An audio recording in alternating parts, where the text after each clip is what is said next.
அனைவருக்கும் வணக்கம். மீண்டும் ஒரு பதிவில் உங்களை எல்லாம் சந்திப்பதில் மிக்க மகிழ்ச்சி. நான் உங்கள் மந்திரலாவண்யா. நினைத்ததை அப்படியே நடத்தி கொடுக்கும் காரியக்குட்டி அப்படிங்கிற தலைப்பில் தான் நம்ம இன்றைக்கி பார்க்க போகிறோம்.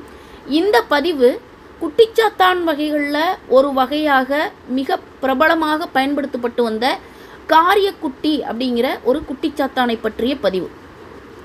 இந்த பதிவை முழுமையாக கேட்கக்கூடிய நபர்களுக்கு குட்டிச்சாத்தான் அப்படிங்கிறது என்ன, அது எந்த மாதிரியான விஷயம் அப்படிங்கிறது தெளிவாக புரிய வரும் அப்படின்னு நம்புகிறேன்.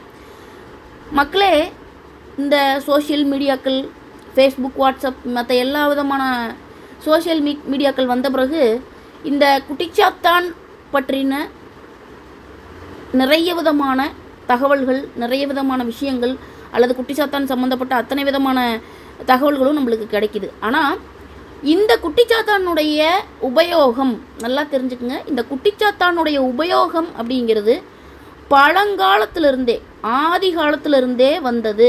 இது இப்போது வந்த விஷயம் அல்ல. இன்றைக்கி தான் ஏதோ சோஷியல் மீடியாவில் கருங்குட்டிச்சாத்தான், விஷ்ணுமாயா குட்டிச்சாத்தான், அந்த குட்டிச்சாத்தான், இந்த குட்டிச்சாத்தான், நிறைய வகையான குட்டிச்சாத்தான்களை பற்றி போட்டுட்ருக்காங்க. ஆனால் மிக மிக அனுபவபூர்வமாக கிராமங்கள்லேயும் சரி, நம்முடைய முன்னோர்கள் வழியிலையும் சரி, ஒரு மிக அதிகமாக பயன்படுத்தி கொண்டிருந்து வந்த சக்தி என்ன அப்படின்னு கேட்டால் அது இந்த குட்டிச்சாத்தான் வகை. இந்த குட்டிச்சாத்தான் வகை நீங்கள் கிராமத்தில் இருக்கிற நபர்கள் எல்லாருக்குமே தெரியும். அவர் குட்டி வச்சுருந்தாருப்பா, நம்ம ஊரில் ஒரு வயசானவர் இருந்தார், அவர் குட்டி வச்சுருந்தார், குட்டியை வச்சு பல விஷயங்கள் செஞ்சார், பல சொத்துக்கள் செஞ்சார் அப்படின்னு நிறைய பேசுகிறத நம்ம இன்றைக்கும் நம்ம கேட்க முடியும். ஆனால் இன்றைக்கி அந்த குட்டிச்சாத்தானுடைய பயன்பாடு அப்படிங்கிறது அப்படியே மாறிப்போய் யாரை பார்த்தாலும் குட்டிச்சாத்தான் வேணும், அந்த குட்டிச்சாத்தான் வேணும், இந்த குட்டிச்சாத்தான் வேணும் அப்படின்னு தேடுதல் அதிகமானதுனால ஏமாற்றங்களும் அதிகமானது. நிறைய நபர்களுக்கு வாங்கின குட்டிச்சாத்தான்கள் வேலை செய்யலை, இல்லை உபாசனை செய்த குட்டிச்சாத்தான்கள் வெற்றி அடையலை. ஆனால் என்னென்ன விதமான விஷயங்கள் முயற்சி செஞ்சாலும் குட்டிங்கிற ஒரு விஷயத்தை நோக்கி தேடுதல் இருக்கக்கூடிய நபர்கள் இப்போவும் இருக்க தான் செய்கிறாங்க. அந்த வகையில் அந்த குட்டிச்சாத்தானுடைய உபயோகம் அப்படிங்கிறது மாந்திரீகத்திலையும் சரி, ஆன்மீகத்திலையும் சரி மிக பிரபல்யமான ஒரு சக்தி. இந்த சக்தியை வைத்து நம்மளுடைய முன்னோர்கள் பல எண்ணற்ற விஷயங்களை செய்திருக்காங்க. ஆனால் இன்றைக்கி என்ன ஆயிடுச்சு அப்படின்னா, குட்டிச்சாத்தான் வச்சுருக்கானா அவன் கெட்டவன், குட்டிச்சாத்தான் கெடுதல் வேலை தான் செய்யும், குடும்பத்தை அழிக்கும், செய்வன பில்லி சூனியத்துக்கு தான் உதவும் அப்படின்னு நிறைய கருத்துக்கள்லாம் நிலவிட்டுருக்கு. ஆனால் உண்மையிலேயே குட்டிச்சாத்தான் வகைகளில் நல்லது செய்யக்கூடிய குட்டிச்சாத்தான்களும் இருக்குது, கெட்டது செய்யக்கூடிய குட்டிச்சாத்தான்களும் இருக்குது. அதாவது ஒரு இருமுனை கத்தி ஒருத்தர் கையில் இருக்குது. அதை நாம் ஒருவரை காப்பாற்றவும் பயன்படுத்தலாம், ஒருவரை கொலை செய்யவும் பயன்படுத்தலாம். அந்த மாதிரி தான் இந்த குட்டிச்சாத்தானுடைய வித்தையும். எந்த வகையில் நாம் வழிபாடு செய்கிறோம், யாரிடமிருந்து பெறுகிறோம், எந்த முறையில் பெறுகிறோம், எந்த தன்மையுள்ள குட்டிச்சாத்தானை பெறுகிறோம் அப்படிங்கிறதுல தான் மிக முக்கியமாக அந்த குட்டிச்சாத்தானுடைய பயன்பாடு அப்படிங்கிறது இருக்குது. சரி, நான் தலைப்பில் கொடுத்துருக்கிற காரியக்குட்டிக்கு வருவோம். குட்டிச்சாத்தான்களில் நிறைய வகையான குட்டிச்சாத்தான்கள் இருக்குது. மலைக்குட்டி, பூக்குட்டி, காரியக்குட்டி, தீக்குட்டி அப்படின்னு நிறைய வகையான குட்டிச்சாத்தான்கள் இருக்குது. அந்த வகையில் இந்த காரியக்குட்டி அப்படிங்கிற ஒரு குட்டிச்சாத்தானுடைய வகை மிக மிக அற்புதமான சக்தி படைத்த ஒரு குட்டி.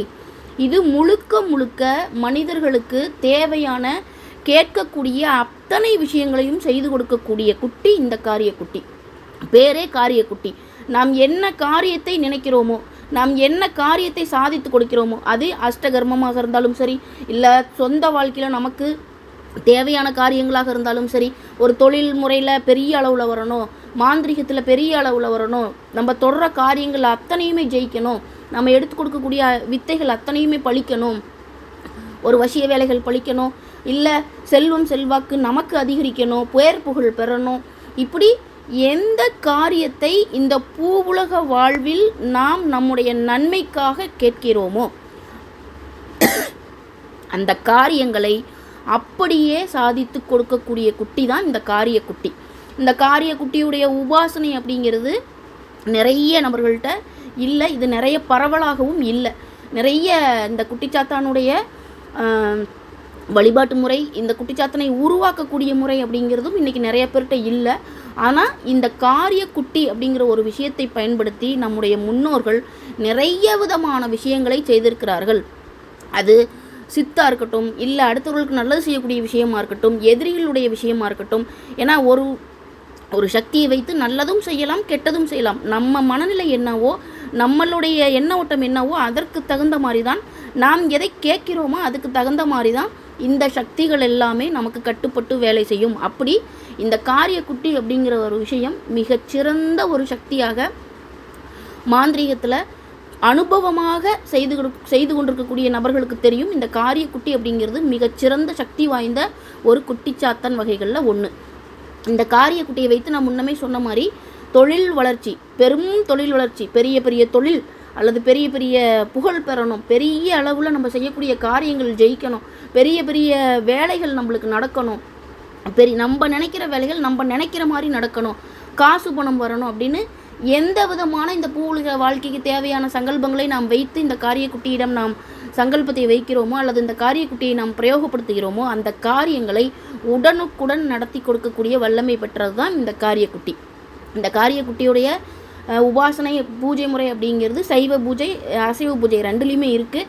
இந்த காரியக்குட்டியை உபாசனையாகவும் செய்யலாம், அதே சமயத்தில் சித்து தாரை வார்த்தும் பெறலாம். அப்படி நிறைய விதமான விஷயங்களில் இந்த காரியக்குட்டியோட விஷயங்களை நம்ம பயன்படுத்தலாம். அப்போது இந்த குட்டிச்சாத்தான் அப்படிங்கிறது எல்லாமே கெட்டதுக்கு தான்.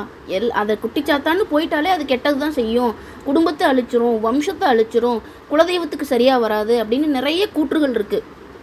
கண்டிப்பாக ஒரு குட்டிச்சாத்தானை நீங்கள் கைகொள்ள வேண்டும். அது எதா வேணா இருக்கட்டும், கருங்குட்டியாக இருக்கும், காரியக்குட்டியாக இருக்கட்டும், இல்லை மலைக்குட்டியாக இருக்கட்டும், பூக்குட்டியாக இருக்கட்டும், தீக்குட்டியாக இருக்கட்டும், எது வேண்டுமானாலும் இருந்துட்டு போட்டோம்.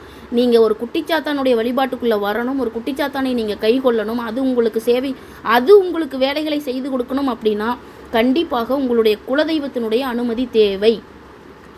ஏன் தேவை அப்படின்னா, எந்த ஒரு சக்தியும் நீங்கள் கைகொள்ளும் போது முதலில் நீங்கள் அனுமதி கேட்க வேண்டியது உங்களது குலதெய்வத்திடம்தான்.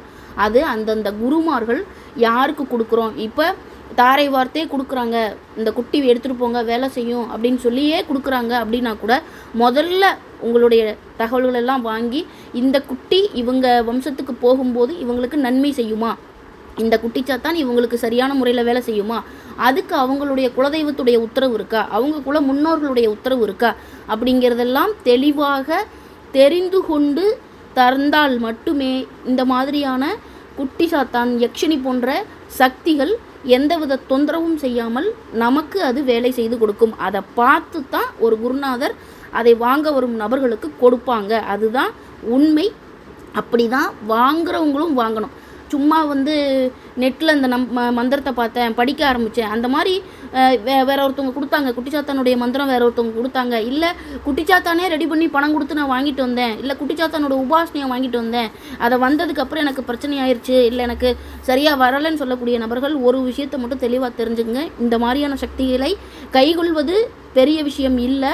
ஆனால் உங்களுடைய குலதெய்வத்திற்கும் உங்களுடைய குல முன்னோர்களுக்கும் இது ஒத்து வரணும். அந்த ஒத்து வருதா வரலையாங்கிறத யார் உங்களுக்கு தருகிறார்களோ அவர்கள் தான் தன்னுடைய தெய்வத்திடம் உத்தரவு கேட்டு தருவார்கள். ஏன்னா நம்ம எல்லாம் அப்படி தான் பண்ணிகிட்ருக்கோம். அது உபாசனையாக இருக்கட்டும், தேவதையுடைய விஷயமா இருக்கட்டும், இல்லை இந்த மாதிரி குட்டிச்சாத்தன், இல்லை யக்ஷினிகள், இந்த மாதிரி ரெடி பண்ணி கொடுக்கக்கூடிய நம்மளே தயார் செய்து நம்மளே உபாசனை செய்து அதை தாரை வார்த்து கொடுக்கக்கூடிய முறையாக இருக்கட்டும், யார் வர்றாங்களோ அவங்களுடைய தகவல்களை வாங்கி முழுமையாக அதை அவங்களுடைய குலதெய்வத்துக்கிட்ட, இஷ்ட தெய்வத்துக்கிட்ட, குல முன்னோர்கள்கிட்ட அனுமதி கேட்டு இந்த சக்தி உங்களோட வம்சத்துக்கு நன்மை செய்ய தான் வருது அப்படிங்கிற அனுமதியை பெற்றதுக்கப்புறம் தான் நாம் ஒரு குட்டியையோ அல்லது யக்ஷினி இந்த மாதிரியான விஷயங்களையும் இன்னொருத்தருக்கு தாரை வார்த்து கொடுக்க முடியும், கொடுத்துட்டு இருக்கும். சரிங்களா?